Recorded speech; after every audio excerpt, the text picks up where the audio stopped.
महाराज, आपकी योजना के अनुसार राजा धीरेन्द्र प्रताप ने अपनी बेटी राजकुमारी सुषमा को वनवास पर भेज दिया है। ये तो अभी शुरुआत है, आगे आगे देखो मैं क्या करता हूँ। आज हमारी बेटी को पूरे 10 महीने हो गए वन में गए हुए। न जाने वो वहाँ किस हाल में होगी। मुझे तो उसकी बहुत चिंता हो रही है। सिर्फ तुम्हें ही नहीं, मुझे भी उसकी चिंता है, लेकिन मैं कुछ भी नहीं कर सकता। इसी में उसकी और हमारे राज्य की भलाई है। 2 महीने और सब्र कर लो, फिर हमारी बेटी का वनवास पूरा हो जाएगा और वह पुनः हमारे साथ होगी। आज अचानक हमारे दरबार में कैसे आना हुआ राजा रमन, वो भी इतने दिनों के बाद? मैं आपसे एक राज की बात बताने आया हूँ राजा आदित्य। कैसा राज? इस बात की खबर तो आपको होगी ही कि राजकुमारी सुषमा लंबे समय से लापता है। हाँ, मुझे इस बात की जानकारी स्वयं राजा धीरेन्द्र प्रताप ने दी थी और उन्होंने ये भी कहा था कि 1 वर्ष पूरे होते ही वो वापस आ जाएगी। वो लापता हुई नहीं बल्कि की गई है। या क्या कह रहे हैं? भला कौन ऐसा करेगा? ऐसा खुद राजा धीरेन्द्र प्रताप ने किया है, क्योंकि वो आपके बेटे से अपनी बेटी का विवाह कराना ही नहीं चाहते। आप मुझे राजा धीरेन्द्र प्रताप के खिलाफ भड़काने की कोशिश ना करें तो ही अच्छा है, क्योंकि मुझे उन पर पूरा विश्वास है। अगर उन्होंने कहा है कि 1 वर्ष बाद उनकी बेटी वापस आ जाएगी, तो इसका मतलब वो वापस आ जाएगी। अब आप यहां से जा सकते हैं। अगर वो वापस नहीं आई तो फिर आप क्या करोगे? अगर ऐसा होता है तो उसे मैं अपना और अपने राज्य का अपमान समझूंगा, और फिर मेरे क्रोध से राजा धीरेन्द्र प्रताप और उनके राज्य को कोई नहीं बचा सकता।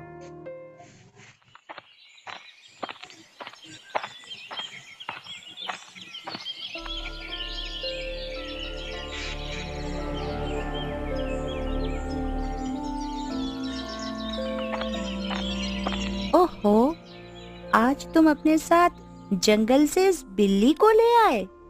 तुम हमेशा ऐसे ही करते हो। जब भी जंगल जाते हो, किसी ना किसी जानवर को अपना दोस्त बना ही लेते हो। बस बस, ज्यादा प्यार जताने की जरूरत नहीं है। हाँ, तुम भी यहाँ शेरू के साथ रह सकते हो। लगता है आज फिर कोई इस जंगल में लकड़ी काटने आया है। चलो शेरू, चलकर देखते हैं कि वह कौन है।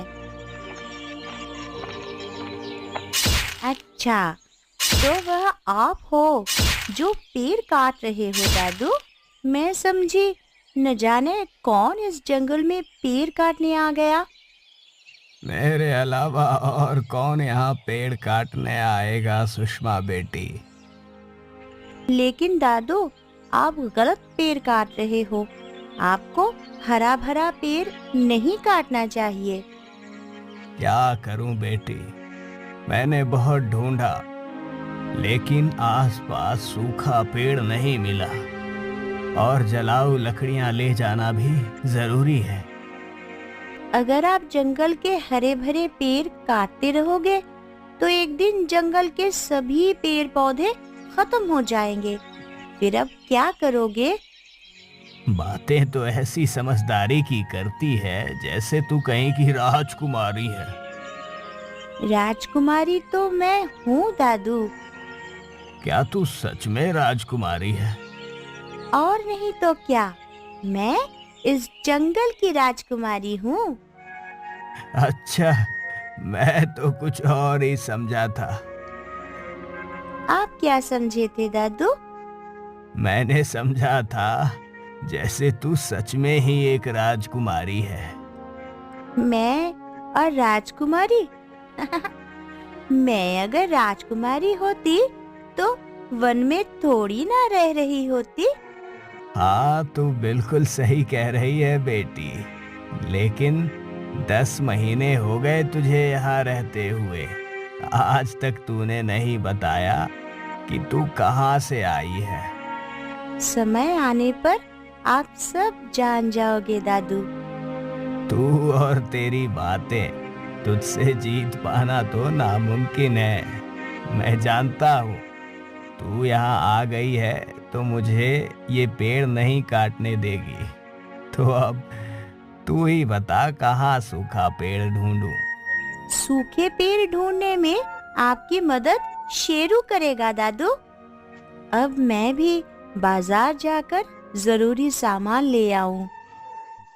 आज पूरे 10 महीने हो गए राजकुमारी को ढूंढते ढूंढते, लेकिन हमारे सभी गुप्तचर उसे ढूंढने में नाकाम रहे। अब सिर्फ 2 महीने और बचे हैं उसका वनवास पूरा होने में।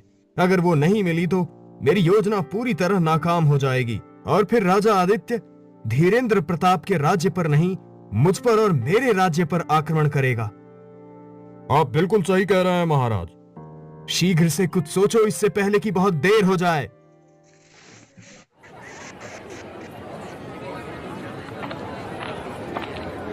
काका, मुझे ये गोभी देना, वे पलक देना और ये आलू भी देना।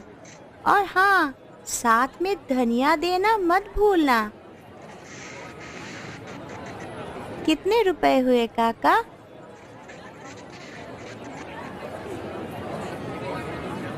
मुझे पता है तू मुझसे क्या क्या मांगेगी। भला मैं तुझसे इनके दाम कैसे ले सकता हूँ बेटी? जब से तू यहाँ आई है इस गांव वालों की तो किस्मत ही बदल गई है। तू पैसे देगी भी तो तुझसे यहाँ कोई भी पैसे नहीं लेने वाला सुषमा बेटी। ये ले, मैंने तेरे मनपसंद सभी फल इस थैली में रख दिए हैं। आपका बहुत बहुत धन्यवाद शीला मौसी और धीरज भैया। क्या बात है, इस लड़की से कोई भी दुकानदार पैसे नहीं ले रहा है। क्या ये इस राज्य की राजकुमारी है या फिर ये यहाँ की मुखिया की बेटी है?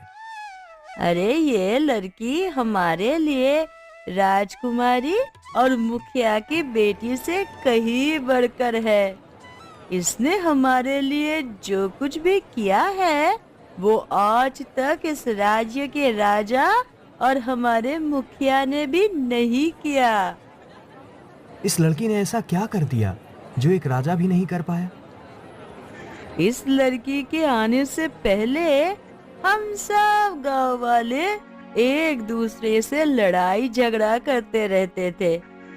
हमारा और हमारे बच्चों का कोई भविष्य नहीं था, लेकिन इसने हमें जीना सिखाया, जीने के नए नए तरीके सिखाए और आज हम सब गांव वाले एक होकर तरक्की कर रहे हैं। ये लड़की हमारे बच्चों को शिक्षा दे रही है। ओह, तो यही वजह है आप सबके उससे पैसे ना लेने की। कहीं यही लड़की तो राजकुमारी सुषमा नहीं है? आपने कहा कि जब से ये लड़की इस गांव में आई है, इसका मतलब ये लड़की इस गांव की नहीं है। तो फिर कहाँ की है? हमें क्या पता भैया, ये कहाँ की है, कहाँ से आई है। हम तो बस इतना जानते हैं कि 10 महीने पहले ये यहाँ आई और नदी किनारे झोपड़ी बनाकर रहने लगी। हम जब भी उससे उसके बारे में पूछते हैं तो कहती है समय आने पर सब पता चल जाएगा। ये लड़की राजकुमारी है या नहीं, मुझे इसका पता लगाना होगा।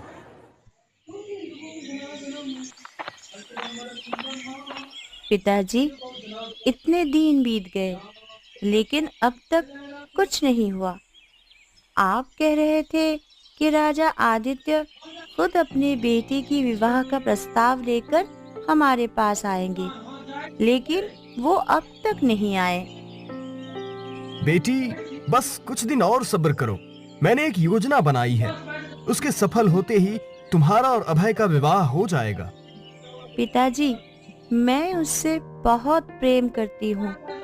अगर मेरा विवाह उससे ना हुआ तो मैं जीवित नहीं रहूंगी। ऐसा ना कहो बेटी, तुम्हारा विवाह राजकुमार अभय से मैं करवाऊंगा। अगर राजा आदित्य राजकुमार अभय का विवाह धीरेन्द्र प्रताप की बेटी सुषमा से तय ना करते तो मैं कब का अपनी बेटी का विवाह अभय से करवा चुका होता। इसीलिए तो मुझे और आपको ऐसी योजना बनानी पड़ी जिससे राजकुमारी सुषमा को 1 वर्ष का वनवास हुआ। अब मैंने एक और योजना बनाई है। अब राजकुमारी सुषमा को मरना होगा।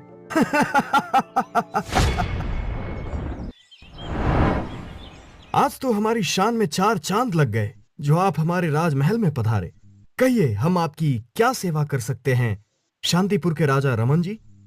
मेरी बेटी ज्योति आपके बेटे राजकुमार रमन से बहुत प्रेम करती है और उससे विवाह करना चाहती है। उसी के विवाह का प्रस्ताव लेकर आपके पास आया हूं। आपने आने में बहुत देर कर दी रमन जी। अभी कुछ देर पहले ही मैंने अपने बेटे का विवाह रतनगढ़ की राजकुमारी सुषमा से तय कर दिया है। अभी विवाह तय हुआ है, विवाह हुआ नहीं है आदित्य जी। आप कहना क्या चाहते हैं?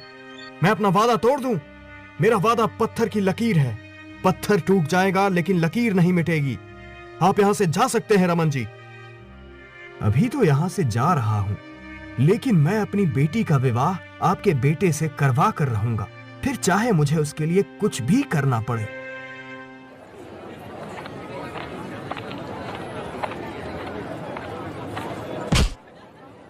क्षमा करना बाबा, मैंने आपको आते हुए नहीं देखा। हाँ बेटी, मुझ गरीब को भला तुम कैसे देखोगी? तुम महलों की राजकुमारी जो ठहरी और मैं गलियों में भीख मांगता एक भिखारी।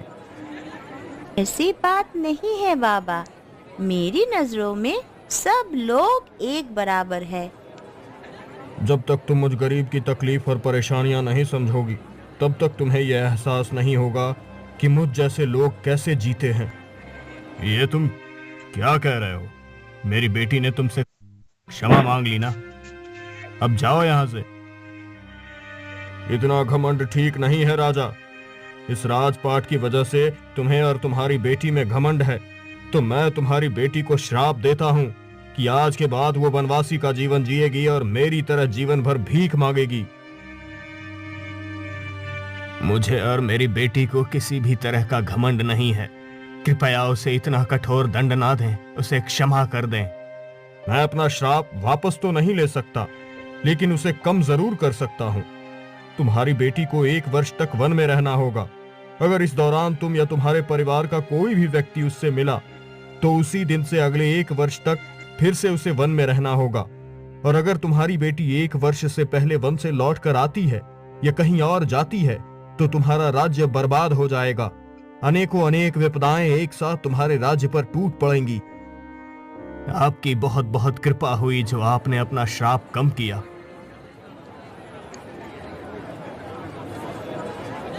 तुम दोनों किसके बारे में बात कर रहे हो? तुम चारों कहां से आए हो? इससे पहले तुम्हें यहां नहीं देखा। हम सब राजा के सैनिक हैं। मैं जो पूछ रहा हूं उसका जवाब दो, नहीं तो तुम्हें बंदी बना लूंगा। हम दोनों तो उस लड़की के बारे में बात कर रहे थे जो कुछ महीने पहले यहाँ आई थी और अभी नदी किनारे रहती है। हो न हो वही लड़की राजकुमारी सुषमा ही होगी।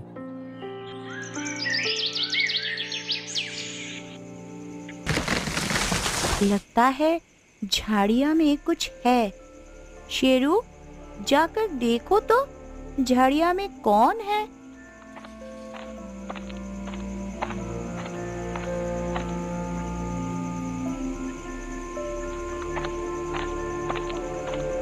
तुम कौन हो और झाड़ियां के पीछे छुपकर क्या कर रहे हो? मैं वीरपुर का राजकुमार अभय हूँ और राजकुमारी सुषमा को ढूंढते हुए यहाँ आ गया हूँ। अच्छा, तो यही है वीरपुर के राजकुमार अभय, जिनसे पिताजी ने मेरा विवाह तय किया था। इनकी बातों से लगता है जैसे इन्होंने मुझे नहीं पहचाना। तुम्हें क्या लगता है राजकुमारी सुषमा झाड़िया के पीछे छुपी होगी? अरे नहीं, वो तो मैं।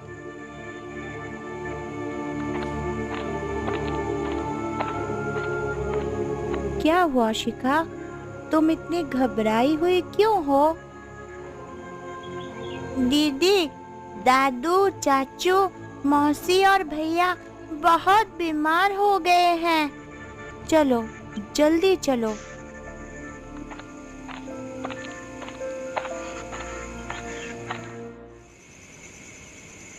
आप सभी ने फिर से वही जहरीले मछली खा ली है ना, जिसे मैंने आप सबको खाने से मना किया था।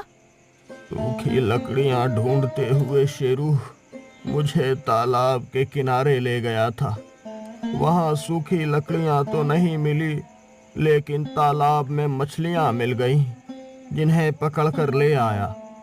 शीला ने उन्हें अच्छे से साफ करके पकाया, लेकिन शायद वो अच्छी तरह से पकी नहीं थी, इसलिए उन्हें खाकर हम सभी का पेट दर्द करने लगा। मैंने आप सबको पेट दर्द की दवाई दे दी है। कुछ देर में आप सभी ठीक हो जाओगे, लेकिन अगले बार से ध्यान रखना। अंधेरा होने वाला है, अब मैं यहाँ से जाती हूँ। ठीक है बेटी, रास्ते में उजाला करने के लिए ये मशाल लेती जाओ बेटी। तुमने बताया नहीं कि तुम राजकुमारी सुषमा को क्यों ढूंढ रहे हो? अगर मैंने समय रहते राजकुमारी सुषमा को नहीं ढूंढा तो उनका राज्य तबाह हो जाएगा। मेरे कारण मेरा राज्य मुसीबत में है। अब मैं क्या करूं? अगर मैं वापस लौट कर जाती हूँ तो भी मेरे राज्य पर मुसीबतें आएंगी, और अगर नहीं जाती तो भी। मैं बड़ी दुविधा में फंस गई। मैंने सुना है तुम यहाँ की नहीं हो, कहीं और से यहाँ आई हो। कहीं तुम ही तो राजकुमारी सुषमा नहीं हो? नहीं नहीं, तुम जो सोच रहे हो वो मैं नहीं हूँ। तो फिर तुम कौन हो?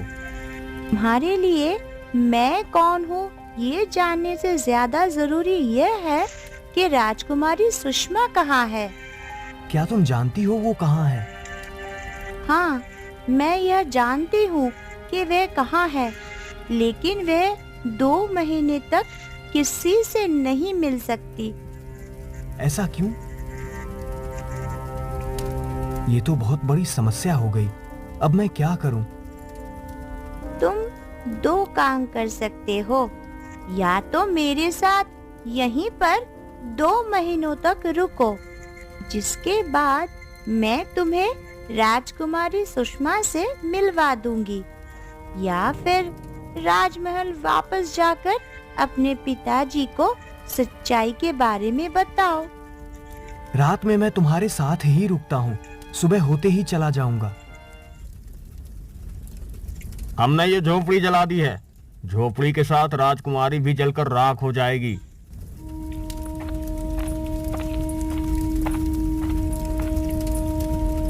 मेरी झोपड़ी में आग किसने लगाई? ए लड़की, क्या ये झोपड़ी तेरी है? हाँ हाँ, यह मेरी झोपड़ी है। इसका मतलब तू ही है राजकुमारी सुषमा। इसे उठाकर जलती हुई झोपड़ी में फेंक दो। शेरू, मेरी रक्षा करो। अब जल्दी से बताओ, तुम क्यों मारना चाहते हो? हमें राजा रमन ने आपको मारने के लिए भेजा था, राजकुमारी सुषमा जी। तुमने कैसे पहचाने कि मैं ही राजकुमारी सुषमा हूँ और यह झोपड़ी मेरी है? गांव वालों से पूछताछ करने के बाद हमें शक हो गया था कि ये झोपड़ी आपकी है। हमने सोचा कि आप अंदर सो रही होंगी, इसलिए हमने झोपड़ी में आग लगा दी। भला राजा रमन मुझे क्यों मारना चाहेगा? वो सब हमें नहीं पता। हाँ, हम तो बस उनके आदेश का पालन कर रहे थे। जी हाँ। मैं अब समझ गया कि राजा रमन आपको क्यों मारना चाहते हैं। भला राजा रमन मुझे क्यों मारना चाहेगा? वो नहीं चाहते कि मेरा और आपका विवाह हो। वो अपनी बेटी का विवाह मुझसे करवाना चाहते हैं, इसलिए उन्होंने आपको जान से मारने की साजिश रची। मुझे तो ये भी लगता है कि आपको वनवास भेजने में भी उनकी कोई चाल है। उन्होंने अपनी बेटी की विवाह आपसे करवाने के लिए 2 राज्यों के बीच होने वाले युद्ध की भी परवाह नहीं की। अब जब सच्चाई का पता चल चुका है तो अभी जाकर मेरे पिताजी और आपके पिताजी से राजा रमन की चाल के बारे में बताना होगा। मैं अपने पिताजी के वचन से बंधी हूँ, इसलिए मैं आपके साथ नहीं चल सकती। आप जाइए और दोनों राज्यों के बीच होने वाले जंग से बचाइए। लेकिन आप अकेले यहाँ? मेरे शुभचिंतक यहाँ आ चुके हैं। अब मुझे कोई खतरा नहीं है।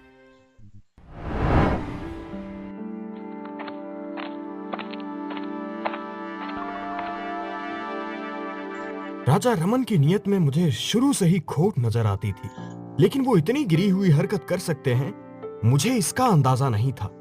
राजा धीरेन्द्र प्रताप के पास जाकर उन्हें रमन की चाल के बारे में बताना होगा।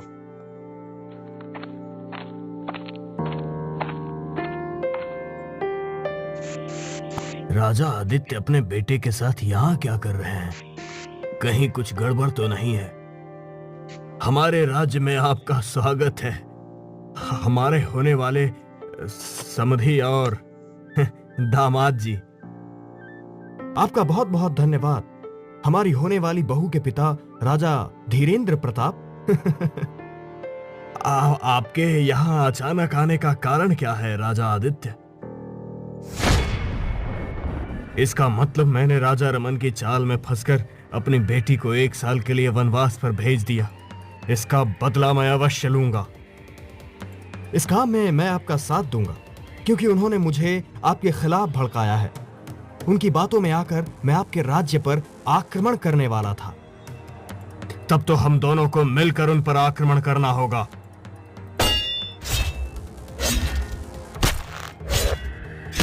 तुमने मुझे राजा धीरेन्द्र प्रताप के विरुद्ध भड़काने की कोशिश क्यों की?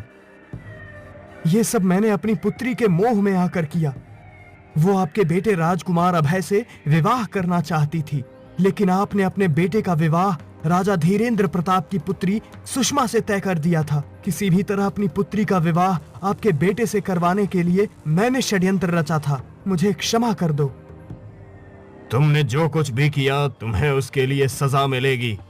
तुम्हारा राज्य अब मेरे अधीन रहेगा और तुम मेरी काल कोठरी की शोभा बढ़ाओगे। हम दोनों ने मिलकर अपने दुश्मन को उसके किए की सजा दे दी है। अब बस ये विवाह हो जाए तो हम चिंता मुक्त हो जाएं। वनवास के 1 वर्ष पूरे होते ही विवाह भी संपन्न हो जाएगा। बस कुछ दिनों का इंतजार और है।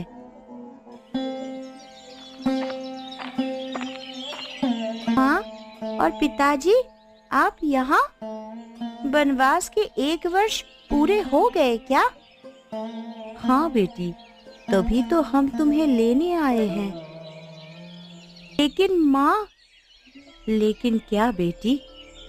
ये गांव वाले बहुत पिछड़े हुए हैं, इन्हें सुविधाओं का बहुत अभाव है, लेकिन फिर भी इन्होंने मेरा बहुत ख्याल रखा है। मैं इन्हें छोड़कर नहीं जाना चाहती। मैं यहीं रहकर इनकी भलाई के कार्य करना चाहती हूँ। मेरी होने वाली बहू के विचार बहुत अच्छे हैं। मैं तुम्हारे लिए यहीं पर एक राजमहल बनवा दूंगा। विवाह के बाद तुम और अभय यहीं रहना और इन लोगों का ध्यान रखना।